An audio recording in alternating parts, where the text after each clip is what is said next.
Welcome to the Kriya Yoga podcast, a source of inspiration and actionable education for those inspired towards the goal of enlightenment through yogic meditation. Through these interviews, discussions, and reflections, it is my intention to share the possibility of waking up to the reality of self and God realization, and to remind you of the immortal words of Paramahansa Yogananda. Don't look back. Don't look to the left or to the right. Look straight ahead to the goal and go all the way in this lifetime. I'm Ryan Kurzak, and I'll be your host on this adventure of spiritual self-discovery. Welcome back, everyone, to the Kriya Yoga podcast. I'm here with a very special guest, a longtime student of Roy Eugene Davis, and also a teacher in the Kriya Yoga tradition, Harald Reiske. Harald and Marlies have a Kriya Yoga center in Germany, and you can find out more about them at www.kriya-yoga.de. Harald has been serving as a teacher in the Kriya Yoga tradition and studying with Mr. Davis for over 40 years. Harald and Marlies offer seminars, they translate Roy Eugene Davis's books, and they also publish a regular newsletter. So I highly encourage you to get in touch with them if you're in that part of the world. But I'd like to thank you for being with us today, Harald. It's wonderful to see you. Hello, nice to be with you here. Thank you for the opportunity to share some ideas with you. I know we've met a few times, once at a Kriya Yoga Congress, and then once at Center for Spiritual Awareness, and I do wish we had spent more time together, but now we've got this opportunity to talk, and so I just have a few questions for you. And the first question is, how did you discover Kriya Yoga, and what was your experience like learning from Mr. Davis? Well, the way of discovering Kriya Yoga seems to me to be quite a normal way, because it always happens with reading the autobiography of a yogi, of Yoganandaji. It was then in the 1970s. There was only one esoteric magazine in Germany. So just by divine coincidence, I would say, I came across the autobiography, which was mentioned there. And my and our soul yearning actually started. And in 1977, there was an ad in the same magazine, Disciple of Yoganandaji, for the first time here in Germany.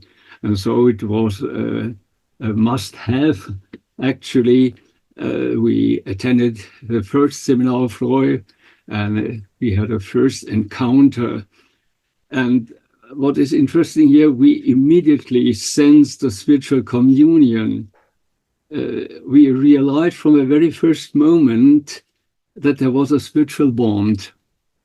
And we knew we had found our guru. For the second part of your question, the learning experience, I would say, of course, a lot of questions arose at the beginning. And it wasn't just that easy to follow Roy's advice when he said, just read my books and start a basic daily routine. So we started studying his books. There was only one German book translation at that time. It was the translation of the book, This is Reality, Macht der Seele. So we first had to start to get familiar with the English spiritual vocabulary to understand his original literature. And it was, of course, a big challenge, new ideas, new thoughts, which demanded new understanding. And years later, we started with regular Lake Mont visits and seminars there. And we found his advice very useful, which when he said, stay in tune with me, use a basic routine, study meditation, everything that was, we found it's very useful. And even more important for us was the experience when we noticed that Roy himself lived what he taught. and that he actually was a living example of teaching. Excellent. Thank you. What advice would you give to a new Kriya Yoga practitioner to help encourage success on their own self-realization path? Well, as a teacher, I was a teacher for 40 years. I always could observe a kind of normal, common development when starting a new activity. First, there is enthusiasm, best intentions, a lot of goodwill with the student. And gradually, there happens a decline of enthusiasm. Therefore, my advice, use the big motivation at the beginning, turn the straw fire into a big steady flame. Stay with the recommendations, stick to it, and develop a habit. Remember Patanjali, chapter 2, Kriya Yoga consists of self-discipline, meditation, study, and surrender our ego to God. So it's important to monitor the thoughts, feelings, and activities to eliminate non-useful activities. To sum up, make it short, do your best and leave the rest to God. Roy often said, let go and let God. The student should develop a special composure, which is, I am an immortal spiritual being, here now blessed and guided in all my ways. In other words, the devotee should practice to constantly maintain an awareness of the presence of God and his ever-present blessings in life. And very important here is to stay in touch with the spiritual teacher and the authentic teaching. I remember the advice of Roy, which he actually got from Paramahansa Yoganandaji, when he said, in the beginning, only read my writings to consolidate the basic understanding, to become grounded in truth, to lay a foundation for further development and spiritual growth. And last not least, never give up. And remember the statement of Lahiri Mahasaya, do it, one day it's done.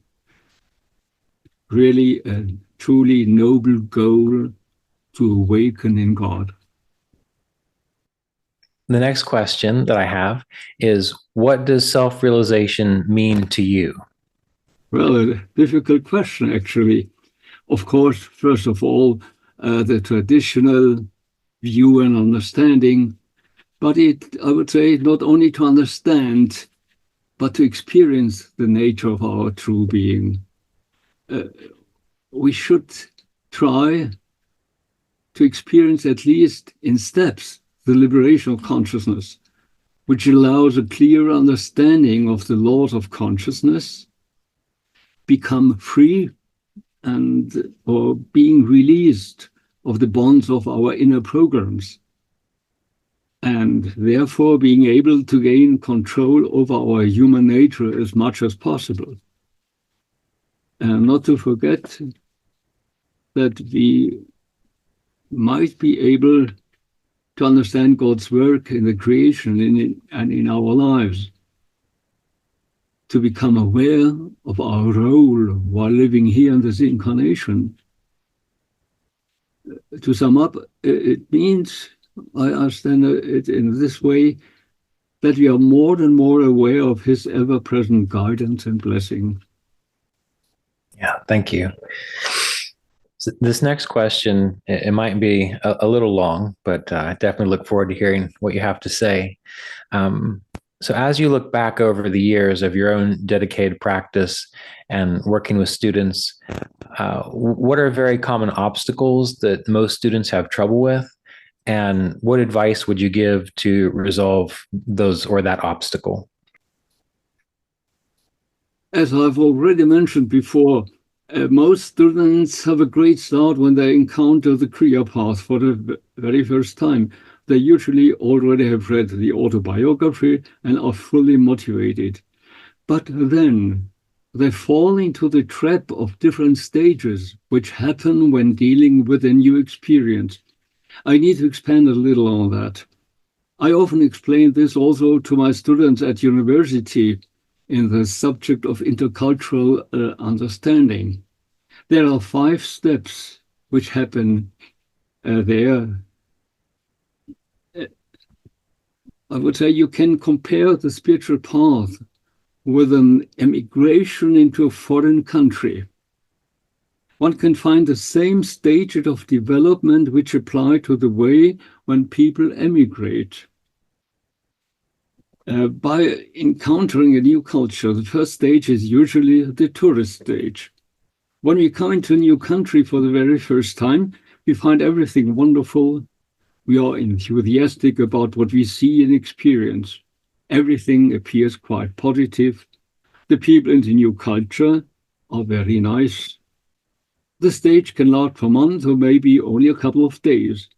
It is called the tourist stage because tourists generally do not stay in a different place long enough to be able to look beyond the surface.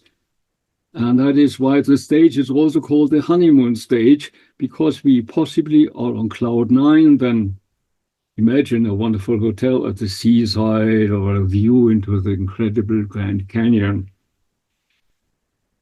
Now, doesn't this remind us of the beginning of our own spiritual path? We had read the autobiography of a yogi or one of Roy's books. We were so happy to have met the Guru, to now know the truth which shall make us free. The new ideas were so much better than our own traditional beliefs. We were full of enthusiasm and were firmly resolved to follow the path till the enlightened goal. But if we have made a positive experience with a new country, respectively with the new teaching, there follows a second stage now. We want to repeat the positive experience. We want to continue it.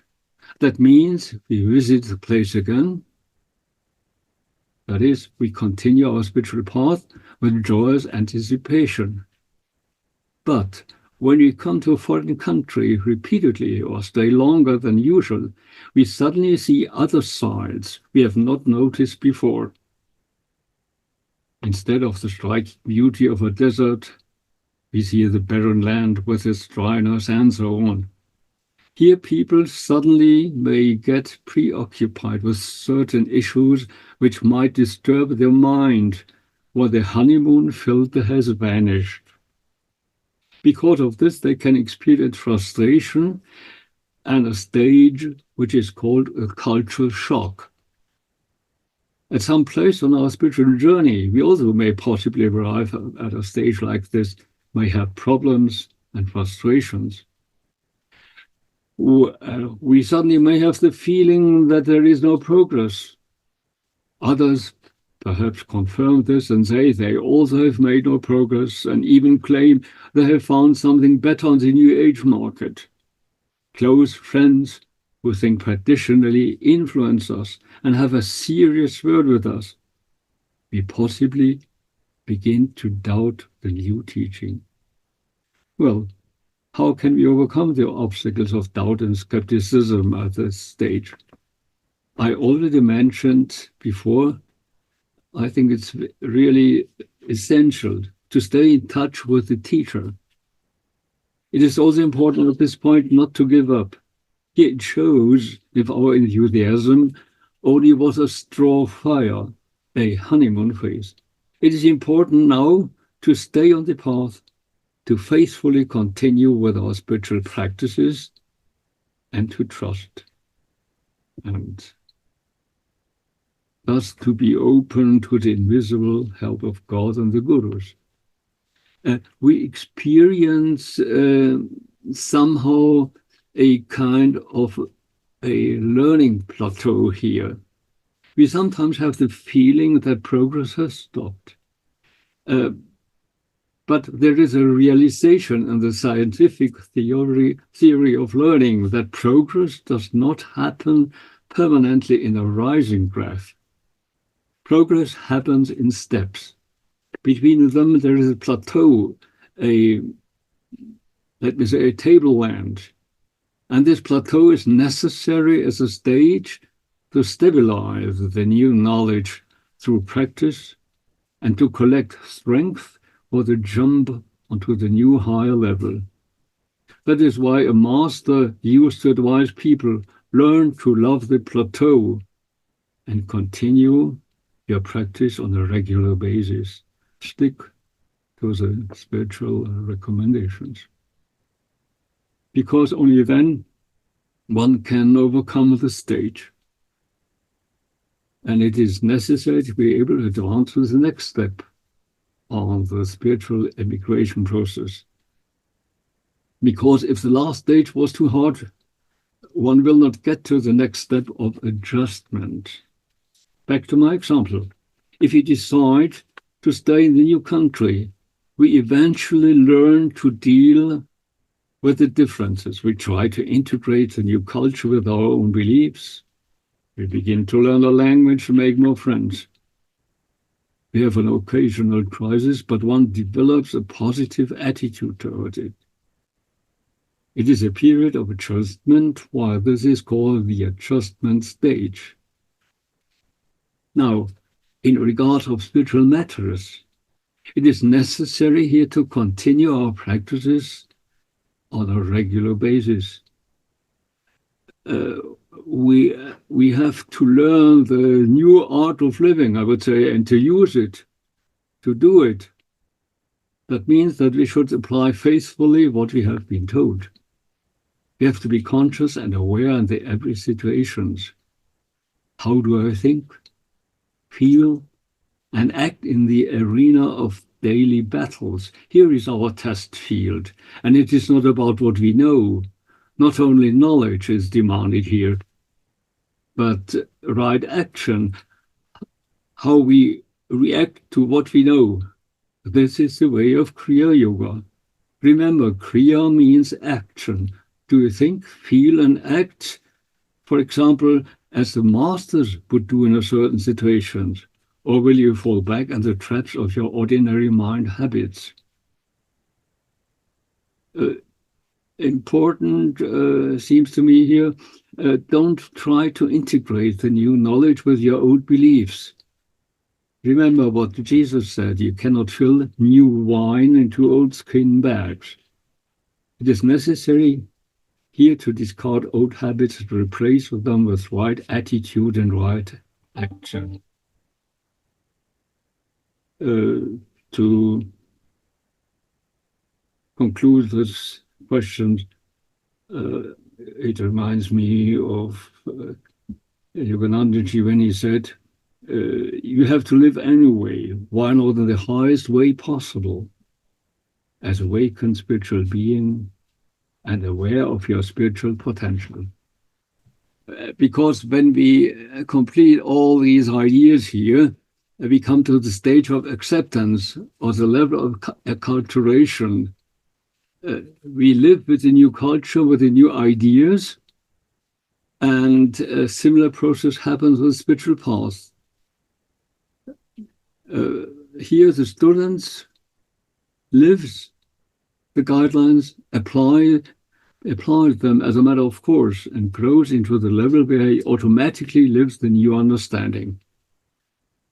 Now, this can lead to problems because the new behavior of the student, I've experienced that often and heard that often by students. Because, as I often say, that the new behavior, the spiritual behavior, is sometimes like a silent accusation for the peer group. The peers cannot, and sometimes they don't want to tolerate it. And as we have to live with them in the neighborhood, there's a problem. It reminds me of a devotee at a Kriya seminar who once said to me, Somehow I feel beyond the wrong place here on this planet. Don't you often think it's the same? Of course, personal growth into maturity is a big challenge, but it offers us opportunity to practice the spiritual values. Now, I nearly forgot it.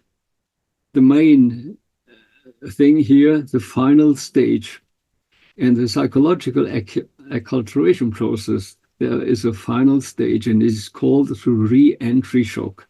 I think it's very important to know this.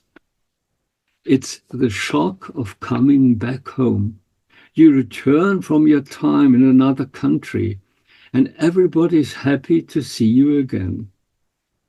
The only problem is that you have changed, a lot in ways they have not. And they don't understand that you have changed and why you have changed. You almost feel a stranger in your own culture.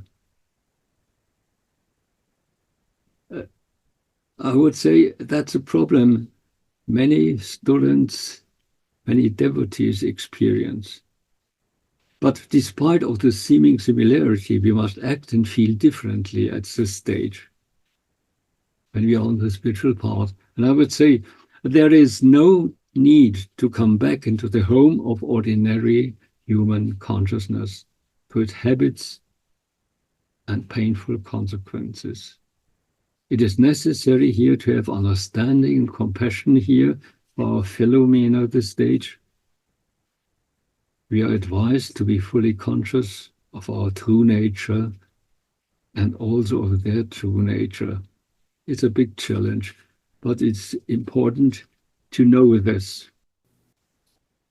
The next question I have is, when you reflect on your time studying with Mr. Davis, what memories stand out as being the most meaningful or impactful on your own spiritual development?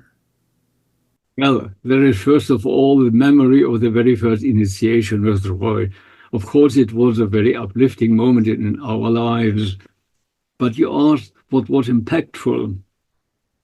It was the words Roy used when I stood in front of him. He looked into my eyes and said, "I acknowledge you as a divine being." Nobody had said this before to me. You know, people mostly call you by your name or even say, "You're so goofy." But here somebody acknowledged me and my wife Molly's in a higher way, which stirred our soul memory. And a similar thing happened later after another initiation. I even have this impression in written form. I had asked Roy to sign my private copy of the autobiography, and still you can read what he wrote. Very impactful. Be more than human. Be divine. What an inspiration. What a challenge. What a commitment. Besides of that, I must admit that during the 40 years we have known him, he always was an extremely positive role model for us and all devotees. And another advice comes into my mind now. I often remember when giving a lecture, we should not proselytize. We have to awaken people through our teaching and above all, through our behavior and example. And in addition to that, he often said, strive to maintain every day an uplifting, enlightened consciousness. And at least then this as a silent blessing into your world. Well, I think that could also be a precious advice for every devotee on the spiritual path. And finally, I've appreciated the time that we've been able to spend together, but do you have any final thoughts to our listeners on the podcast? Oh, well, I recall an interesting incident which happened some time ago. We were visiting a famous cathedral in Germany. We were overwhelmed by the architecture, wonderful clerical art, and greatness of that building. But in a very special moment, we were reminded of a spiritual path. It happened in a corner of that wonderful cathedral where an opportunity for a spiritual advice was offered. We could not withstand to draw a so-called inspirational thought from a wooden box. It was a line from Romans 11, verse 29, which said, "Irrevocable are grace and vocation." This verse immediately struck a chord within us. My wife Marlies and I immediately referred it to the spiritual path, and later we began to reflect on it more, and we started to discuss the meaning of it. What is grace really? Is it something we have to work for, something we have to earn, to acquire through prayer, labor and good actions? No. We have learned you cannot create, acquire, or earn a spiritual condition. A spiritual condition is something within us, something unchangeable, something we are already, something that has to be acknowledged and eventually has to be released. The masters tell us that there is something within us, something we already are. It is grace which already is here. Grace is the ever-present activity of God's Spirit, working freely expressive within us and pervading the whole creation. The power of God. And this grace is irrevocable. We should contemplate this in our meditations. And also the second part of statement. Let's try to feel the call, the vocation to be a real spiritual disciple, a servant of God, no matter who we are and where you are. Let's follow the inner calling in an attitude of knowing of ever-present grace, and with gratefulness, let us know that there is a power that nourishes you and us and runs the universe in divine order. Have we really understood what true calling means? A calling to be the person we were born to be. The term person means mask. Look behind the mask and throw it away. Listen to the inner answer to the question, who am I really? Grace is obvious when this question is followed by the answer, you are created in the image and likeness of God. You are a divine being. Awake to your true divine identity. We all on the spiritual path are called to awaken to our true nature and respond to irrevocable inner grace, calling and guidance. Om and Namaste. Thank you very much, Harald. It was wonderful to speak with you today, and I just want to let people know that if they'd like to get in touch with you and Marlies in Germany, the website once again is www.kriya-yoga.de. Harald and Marlies offer seminars, and they're a wonderful resource to learn Kriya Yoga from. And as I've mentioned, I wish I'd been able to spend more time with you when you've been in the United States, but maybe if we make a trip to Germany, we'll be able to meet up. Either way, I'd like to thank you for being here, and it was really a pleasure. It's been a pleasure. I wish you all the best and good success on your teaching and on your presentation. Thank you. Thank you. We'll be in touch.